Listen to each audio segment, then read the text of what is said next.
Welcome back, friends.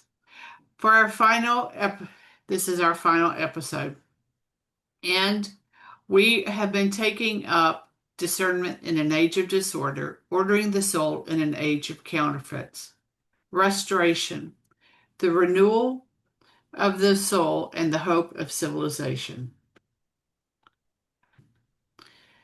The renewal of civilization begins not in panic, outrage, or domination, but in the quiet restoration of rightly ordered souls attentive to truth, contemplation, grace, and rightly ordered love. Throughout this series, we have explored the disorders that weaken both the soul and civilization itself. We have examined pride as a disorder of intellect, sensuality as a disorder of appetite, vanity as a disorder toward neighbor, and the rise of counterfeit transcendence in a culture increasingly detached from contemplation and truth. But Christianity does not end with diagnosis. Christianity is ordered toward restoration. This series has rested upon a central conviction. Civilizations reflect the spiritual condition of the human person. When intellect, appetite, and love become disordered, discernment weakens, and counterfeits replace truth, beauty, and transcendence. The renewal of culture begins not in panic, outrage, or fear, but in the restoration of rightly ordered souls attentive to grace and truth. The modern world often tempts people toward despair. Many feel overwhelmed by cultural fragmentation, confusion, noise, and spiritual exhaustion. Yet the Christian tradition has never taught that panic renews civilization.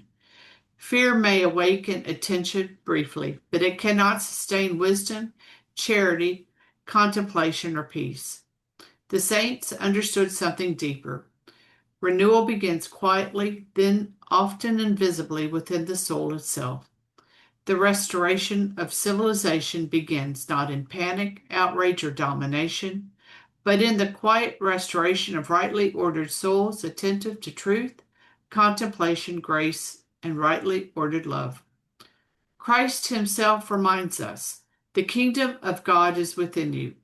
Christianity has always understood that grace transforms the world by first transforming the human heart. St. Augustine taught that peace is the tranquility of order. Much of modern suffering arises from disorder within the soul itself. When love becomes disordered, perception becomes unstable. But when the soul begins returning to right order under truth and grace, peace slowly becomes possible again. St. Ignatius of Loyola understood that discernment requires attentiveness, humility, honesty, and spiritual discipline. Restoration does not happen instantly. The soul learns slowly through prayer, silence, repentance, contemplation, and grace. St. Thomas Aquinas taught that grace perfects nature rather than destroying it. Christianity does not erase the human person. It heals, orders, and elevates the person toward communion with God. A civilization is not renewed by panic, but by rightly ordered souls. Perhaps the greatest act of resistance in an age of disorder is to remain contemplative, truthful, charitable, and spiritually attentive amid the noise. Yeah, and there's a lot of noise everywhere. There is. So maybe we have some guiding questions for journaling. What does authentic restoration look like in an age of disorder? Where in my life is God inviting restoration rather than fear? Where have I allowed noise, panic, distraction, or disorder to weaken peace within my soul? Where is the Holy Spirit inviting me toward greater contemplation, humility, discernment, and rightly ordered love?